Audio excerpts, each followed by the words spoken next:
पाए। कितना मेहरबान है अल्लाह अपने बंदों पर। और आज हमने कितना उसका शुक्र अदा किया। मस्जिदें हमारी सूनी हो गई, मदरसे हमारे वीरान हो गए और हमने सिनेमा हॉल आबाद कर दिए। आज हर घर को हमने सिनेमा हॉल बना रखा है। एक भाई के घर में दो भाई रहते हैं, एक मकान है तो दो डिशें लगी होगी, हर घर में अलग अलग फिल्म चल रही होगी। ये हाल आज हमारे घरों का हो गया। फिर मुसलमान रोना रो रहा है कि मुसलमान सताए बहुत जा रहे हैं, मुसलमान परेशान बहुत है। याद रखना प्यारे मुसलमानों, अल्लाह को राजी करो, उसके रसूल को राजी करो। हर एक का मरना बराबर नहीं होता, हर एक का दुनिया से जाना बराबर नहीं होता, हर एक के लिए आंसू भी नहीं बहाए जाते हैं। अरे जुआरी की मौत में कौन आंसू बहाएगा, शराबी की मौत में कौन आंसू बहाएगा, अय्याश की मौत में कौन आंसू बहाएगा, पड़ोसियों को सताने वाले की मौत में कौन आंसू बहाएगा, दूसरों का हक मारने वाले की मौत में कौन आंसू बहाएगा। कुछ ऐसे भी अल्लाह के बंदे हैं कि इधर उनका जनाजा उठता है, उधर लाखों लोगों की आंखों में आंसू होते हैं, हर आंख नम होकर कहती है। अभी एक जनाजा बरेली शरीफ में हुजूर ताजुल शरिया का उठता था, लाखों लोगों की आंखों में आंसू थे, हर आंख रो के यही कह रही थी, अख्तरे कादरी खुल्द में चल दिया, अख्तरे कादरी खुल्द में चल दिया। खुल्द है हर कादरी।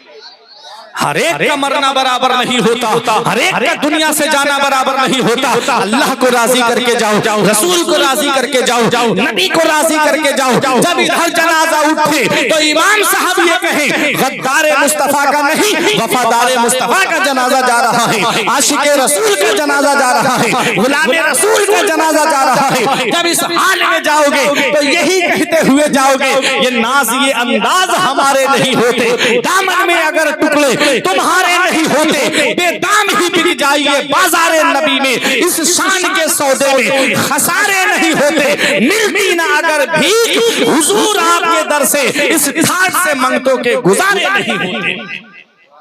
आशिके रसूल बन के दुनिया से जाओ, गुलामे रसूल बन के दुनिया से जाओ और चेहरे पे सुन्नते रसूल सजा करके दुनिया से जाओ।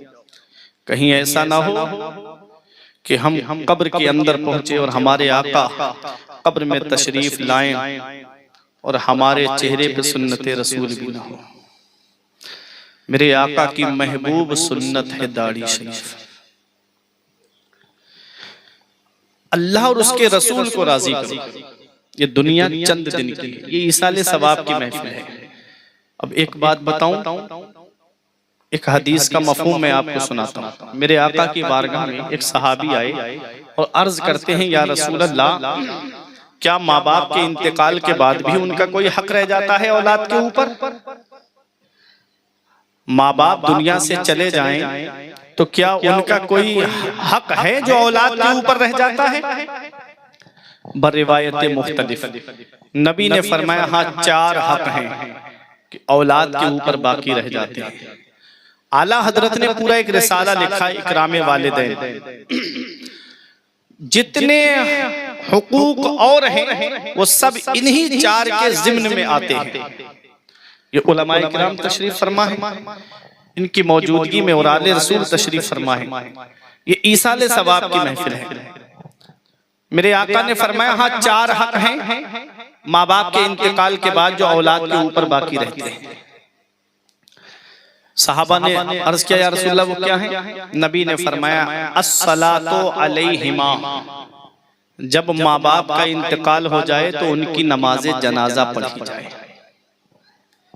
माँ बाप का इंतकाल हो जाए तो उनकी नमाज जनाजा पढ़ना चाहिए। आज होता क्या है कि इधर इमाम साहब मुसल्ले पे खड़े हैं, सफ़े लगी हुई हैं, इमाम साहब कहते हैं इजाजत दो नमाज जनाजा पढ़ाने की, तो दूर साहब छोटा सा रुमाल सर पे रख के खड़े होके कहते हैं पढ़ाओ नमाज जनाजा। ये औलाद है, इल्ला माशाअल्लाह। काश इस औलाद को तुमने आलिम या हाफिज बनाया होता तो पीछे खड़ा नहीं होता, बल्कि मुसल्ले पे खड़े होकर के अपने बाप की या अपनी माँ की नमाज जनाजा पढ़ाता हुआ नजर आता। अस्सलातु अलैहिमा, नबी फरमाते हैं माँ बाप के दुनिया से जाने के बाद औलाद के ऊपर यह हक रह जाता है माँ बाप का कि उनकी नमाज जनाजा पढ़ी जाए। और दूसरा हक ये है कि उनके लिए इस्तिग़फ़ार किया जाए, दुआए मग़फ़िरत की जाए। अब दुआए मग़फ़िरत कौन सा बेटा करेगा? वो बेटा करेगा ना जिसे तुमने कुरान की तालीम सिखाई होगी या कुरान की तालीम दिलाई होगी, उनके लिए दुआए मग़फ़िरत करे। मेरे आका इरशाद फरमाते हैं, मन दखलल मकाबिरा फ़क़रा सूरत यासीन ख़फ़फ़ल्लाहु अन्हुम। नबी फरमाते हैं जो कब्रिस्तान जाए और एक मर्तबा सूरह यासीन शरीफ पढ़ दे तो अल्लाह तबारक व तआला कब्रिस्तान के मुर्दों के अजाब में कमी कर देता है और पढ़ने वाले को तादाद के बराबर सवाब अता फरमाता है।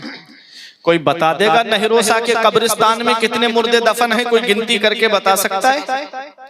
कितना सवाब है एक मर्तबा सूरह यासीन शरीफ पढ़ने का? कि एक मर्तबा सूरह यासीन शरीफ पढ़ने का ये सवाब है कि कब्रिस्तान के मुर्दों के अजाब में कमी हो जाती है और अल्लाह पढ़ने वाले को तादाद के बराबर सवाब अता फरमाता है। मेरे आका हुजूर सल्लल्लाहु तआला अलैहि वसल्लम ने इरशाद फरमाया, मन दखलल मकाबिरा फ़क़रा फ़ातिहतल किताब। मेरे आका फरमाते हैं कि जो कब्रिस्तान जाए और एक मर्तबा सूरह फ़ातिहा और 11 मर्तबा सूरह इखलास यानी कुल वल्लाह शरीफ और एक मर्तबा अल हाकुमुत तकासुर हत्ता ज़ुरतुमुल मकाबिर, इस सूरत को पढ़े और इसका सवाब कब्रिस्तान के मुर्दों के लिए ईसाल कर दे तो जितने मुर्दे हैं वो सब उसके लिए मग़फ़िरत की दुआ करते हैं जो ईसाले सवाब करने वाले। आज हम कब्रिस्तान जाते हैं तो कोई मोमबत्ती लगा के आता है, कोई अगरबत्ती जला के आता है ना? यही तो है ना? क्या अच्छा होता कि ये जो पैकेट तुमने मोमबत्ती 5 रुपए का लिया या 10 रुपए का लिया, इसकी जगह गुलाब के फूल ले लेते और कब्र के ऊपर डाल देते, तो जब तक वो तर रहते तस्बीह पढ़ते रहते और मुर्दे को जो है वो उनसियत महसूस होती। ये छोटी छोटी बातें हैं हम जिस पर अमल नहीं करते। जब भी कब्रिस्तान जाओ अपने अजीज की कब्र पर तो थोड़े से फूल लेके चले जाया करो, उनकी कब्र पे डाल दिया करो और वहां खड़े होकर के कुरान की बैठ करके कुरान की तिलावत कर लिया करो। और जब वहां बैठ करके कुरान की तिलावत करोगे तो उनको उनसियत महसूस होगी, उनको कब्र में आराम होगा और तुमको भी पढ़ने वाले को भी तादाद के बराबर अल्लाह ताला सवाब अता फरमाएगा। सूरह यासीन शरीफ पढ़ने में कितना वक्त लगता है? 5 रुकू हैं, कितना भी हल्के पढ़ने वाला होगा तो 15 मिनट में पढ़ लेगा, 20 मिनट में पढ़ लेगा। जो बाप पूरी प्रॉपर्टी हमारे नाम करके चला गया, क्या हम उसके लिए 20 मिनट नहीं निकाल सकते? क्या हम उसके ईसाले सवाब के लिए 10 मिनट बैठ करके कुरान की तिलावत नहीं कर सकते? मेरे आका हुजूर सल्लल्लाहु अलैहि वसल्लम फरमाते हैं कि माँ बाप के इंतकाल के बाद ये हक रह जाता है कि औलाद जो है अपने बाप की नमाज जनाजा पढ़े, उनके लिए इस्तिग़फ़ार की दुआ करे। और उन्होंने जो अहद किया है, कोई वादा कर लिया है और वो दुनिया से चले गए, उसे पूरा ना कर सके तो औलाद को चाहिए कि वो अपने बाप के उस वादे को पूरा करे। 3 हो गए। चौथा, जो वालिद की तरफ से रिश्ते हैं, जो माँ की तरफ से रिश्ते हैं, उनके दुनिया से जाने के बाद रिश्तों को खत्म नहीं करना है, बल्कि औलाद को चाहिए कि वो रिश्ते कायम रखे। जैसे बाप की तरफ से रिश्ता चचा का है, ताऊ का है, फूफी का है, और माँ की तरफ से रिश्ता खाला का है, मामू का है, नाना का है। इन रिश्तों को खत्म नहीं करना है, बल्कि इन रिश्तों को बाकी रखना है। ये माँ बाप के साथ में हुस्न सुलूक है, ये माँ बाप के साथ में भलाई करना है। अब वो औलाद जब माँ बाप जिंदा होते हैं तब उनकी खिदमत नहीं करती तो उनके दुनिया से जाने के बाद में क्या उनके साथ में भलाई करेगी? आज कितने माँ बाप हैं जो घरों में आंसू बहा रहे हैं। आज कितने माँ बाप हैं जो ऐसी सर्दी के आलम में भी घर में बैठ करके उनकी आंखों से आंसू निकलते हैं। औलाद है कि माँ बाप की खिदमत नहीं करती। आज नौजवानों को आप देखेंगे वो 2.5 घंटे की फिल्में बैठ करके देखेंगे, लेकिन 10 मिनट अपने माँ बाप के पास नहीं बैठ सकते। एक बाप है जिसकी नजरें दरवाजे पे लगी रहती है कि ऐसे डरावने माहौल में भी, जहां हर तरफ खतरा रहता है चारों तरफ, ऐसे डरावने माहौल में भी अगर बेटा घर में नहीं आता तो बाप की नजरें दरवाजे पे लगी रहती कि अभी मेरा बेटा नहीं आया। माँ की नजरें दरवाजे पे लगी रहती कि अभी मेरा लाल नहीं आया, और फोन करके पूछे तो बेटा कहता क्या माँ परेशान करती है, मेरे भी तो शौक अरमान है, मैं दोस्तों के साथ घूमने के लिए निकला हूँ, आ जाऊंगा। आज जिस माँ का फोन तुम्हें अच्छा नहीं लगता, आज जिस बाप का तुमको फोन अच्छा नहीं लगता, एक दिन आएगा नौजवानों के कोई खैरियत लेने वाला तक नहीं होगा। एक दिन ऐसा आएगा कि कोई तुमको फोन करके ये तक मालूम करने वाला नहीं होगा कि तुम कहाँ पहुंचे।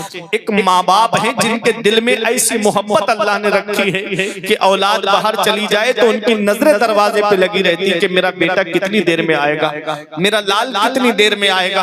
कभी नौजवानों तुम्हें ये लगे ना मेरे बाप ने मेरे लिए क्या किया है, तो उनके करीब बैठ करके उनकी सफेद दाढ़ी की तरफ थोड़ी देर देखा करो, उनके चेहरे की झुर्रियों की तरफ देखा करो, उनके हाथ की सिलवटों की तरफ देखा करो, उनके हाथ की लकीरों की तरफ देख लिया करो। आज उनके करीब बैठ करके जब आप देखोगे तो उनके चेहरे की लकीरें कुछ पैगाम देंगी, उनकी ये दाढ़ी के सफेद बाल तुम्हें कुछ पैगाम देंगे, उनके हाथों की ये लकीरें तुम्हें कुछ पैगाम देंगी।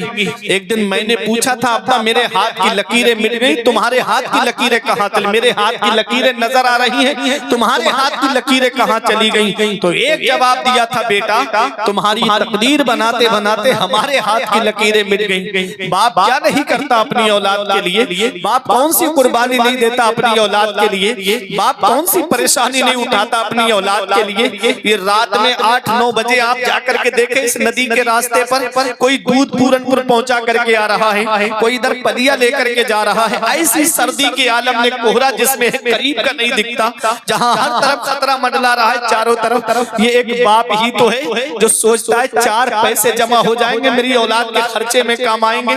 कोई दिल्ली कमाने जा रहा है, कोई बेंगलोर कमाने जा रहा है, अरे कोई मुंबई कमाने जा रहा है, कोई बाहर कमाने के लिए जा रहा है, कोई बेंगलोर कोई कर्नाटक कमाने के लिए जा रहा है, कोई एमपी कमाने के लिए जा रहा है। ये एक बाप ही तो है जो सोचता है 4 पैसे जमा हो जाएंगे मेरी औलाद के खर्चे में काम आएंगे। अरे नौजवानों तुम्हें क्या पता, तुम तो आराम से बिस्तर पे सो रहे हो और वो दूसरों के खेतों में मजदूरी करके घर में ला करके पैसे रख रहा है, वो दूसरों के घरों में काम कर रहा है। अल्लाह अकबर। हमारे बुजुर्गों ने फरमाया बाप आंगन में लगे हुए पेड़ की तरह होता है। जब शिद्दत की गर्मी पड़ती है, जब शिद्दत की धूप पड़ती है, जब गरम गरम लू के थपेड़े होठों को खुश्क कर देते हैं, ऐसे आलम में आदमी पेड़ के नीचे कुर्सी डाल के बैठे आराम मिल जाता है, पेड़ के नीचे बैठ जाए उसे आराम मिल जाता है। हमारे बुजुर्गों ने फरमाया बाप आंगन में लगे हुए पेड़ की तरह होता है, जो कितनी भी शिद्दत की गर्मी हो धूप हो सारी धूप अपनी पीठ पर ले लेता है, लेकिन अपनी औलाद तक उसका साया नहीं पहुंचने देता। सारी परेशानियां अपने ऊपर ले लेता है, लेकिन अपनी औलाद तक उन परेशानियों को पहुंचने नहीं देता। इसका पता तब चलता है जिस दिन बाप की चारपाई घर से उड़ जाती है। इसका एहसास तब होता है जब बाप का जनाजा घर से चला जाता है। जिस दिन बाप की चारपाई उड़ गई ना घर से, उस दिन पता चलेगा कितनी बड़ी नेमत से महरूम हो गई। उस दिन एहसास होगा कि आज कितना बड़ा साया हमारे सर से चला गया। बाप जब तक जिंदा होता है तो औलाद के ऊपर औलाद बेफिक्र होती है। खानदान वाले भी मोहब्बत से बात करते हैं, रिश्तेदार भी मोहब्बत से बात करते हैं। और जिस दिन उस बूढ़े बाप का साया सर से उड़ जाए ना, जिस दिन उसकी चारपाई कब्रिस्तान पहुंच जाए ना, उस दिन एहसास होता है कभी घर के बंटवारे के नाम पे लड़ाई, कभी खेतों के बंटवारे के नाम पे लड़ाई, रिश्तेदार भी आंखें दिखाना शुरू कर देते हैं। ये एक बाप है जो सारी परेशानियां अपने ऊपर ले लेता है, लेकिन अपनी औलाद तक परेशानी को पहुंचने नहीं देता। इस वक्त के बारे में तो सोचा भी न था। बेटों से ज़ईफी में हुई खत्म रसाई, घर बार तो बांट लिए शौक से फुरकान, हिस्से में किसी के मगर मां नहीं आई। वक्त ठुकरा देगा एक दिन मेरी सारी ये कुर्बानियां, दामने उम्मीद में फकत नाकामियां रह जाएंगी। शादियों के बाद बेटे तो अलग हो जाएंगे, बाप के हाथों में फकत बैसाखियां रह जाएंगी। बुढ़ापा क्या जवानी क्या ये बचपन बांट लेते हैं, न होकर दिल में गुंजाइश तो आंगन बांट लेते हैं। नहीं मंजूर हिस्से में किसी बेटे को अपनी माँ, मगर आपस में बूढ़ी माँ के कंगन बांट लेते हैं। अल्लाह अकबर। बाप क्या है इसका पता तब चलता है जब बाप का साया सर से उड़ जाता है। माँ क्या है इसका पता तब चलता है जब माँ का साया सर से उड़ जाता है। आज जिस दौर में जिंदगी गुजार रहे हो, हर चीज में आपको मिलावट मिलेगी। खाने पीने की चीजों में आपको मिलावट मिलेगी, खाने पीने की अशिया में आपको मिलावट मिलेगी। इस मिलावटी दौर में अगर बगैर मिलावट के कोई चीज है तो वो माँ बाप की मोहब्बत है, जिसमें कोई मिलावट नहीं होती है, जो अपनी औलाद से सच्ची मोहब्बत करते हैं। आज वही बाप बूढ़ा हो जाए हम बोझ समझने लगते, आज वही माँ बूढ़ी हो जाए आज हम उसे बोझ समझने लगते। हमारे कमरे में एसी चले, माँ बाप है कि हाथ वाले पंखे से हवा करे। आज जाड़ों में हमारे कमरों में हीटर लगा है और बाप है कि तीनों झोपड़ियों में रह करके पुरानी रजाई ओढ़ करके अपनी जिंदगी को गुजार रहा है। क्या इस दिन के लिए औलाद को जवान करता है बाप? क्या इस दिन के लिए औलाद के लिए बाप ने जा करके दुआएं की थी कि मौला मेरे घर में चिराग जलाने वाला आ जाए? आज वही औलाद अपने बाप की कदर नहीं करती। मौलाना रूम फरमाते पहली मोहब्बत है माँ बाप की जो दुनिया में बदला मांगती है। अगर तुम अपने माँ बाप के साथ भलाई करोगे तो तुम्हारी औलाद तुम्हारे साथ भलाई करेगी। अगर तुमने अपने माँ बाप के साथ भलाई नहीं की तो बुढ़ापे में ये उम्मीद लगा के मत बैठना कि तेरी औलाद तेरा सहारा बन जाएगी। आका के वसीले से कभी तो नमाज से, आका के वसीले से कभी तो नमाज से, औलाद माने मांगी थी बंदा नवाज से। अब्बा की आंख का जो चश्मा ना ला सके मैयत पे आ रहे हैं हवाई जहाज से। ये हाल है आज की औलाद का कि बाप एक एक पैसे के लिए परेशान है, माँ एक एक पैसे के लिए दुखी बैठी है, बाप दवाई के लिए परेशान है, माँ दवाई के लिए परेशान है, और बेटा है कि अजमेर की बड़ी डेग में पैसे डालकर आ रहा है। बाप एक एक पैसे के लिए परेशान है और बेटा कोई नैनीताल की सैर कर रहा है, कोई दार्जिलिंग की सैर कर रहा है और कोई जाकर के जंगल घूमने के लिए आ रहा है। अल्लाह अकबर। इधर माँ बाप एक एक पैसे के लिए परेशान है और बेटा जाकर के होटलों में वेटरों को टिप दे करके आ रहा है, कोई फिल्मों में पैसे लुटा करके आ रहा है। अल्लाह रब्बुल इज्जत कुरान के दूसरे पारे में फरमाता है सबसे बेहतर खर्चा वो है जो माँ बाप को दिया जाता है। माँ बाप को जो खर्चा दिया जाता है सबसे बेहतर खर्चा वही है। अल्लाह ने 500 रुपए तुम्हें अता फरमाए हैं तो उन 500 रुपए जो तुमने मेहनत मजदूरी करके जो तुमको 500 रुपए मिले हैं उनमें से 100 रुपए अगर अपने माँ बाप को खर्चे के लिए दे दोगे, अल्लाह उन 400 रुपए में इतनी बरकत अता फरमाएगा कि तेरी नस्लें खाएंगी तब भी वो बरकत खत्म नहीं होगी।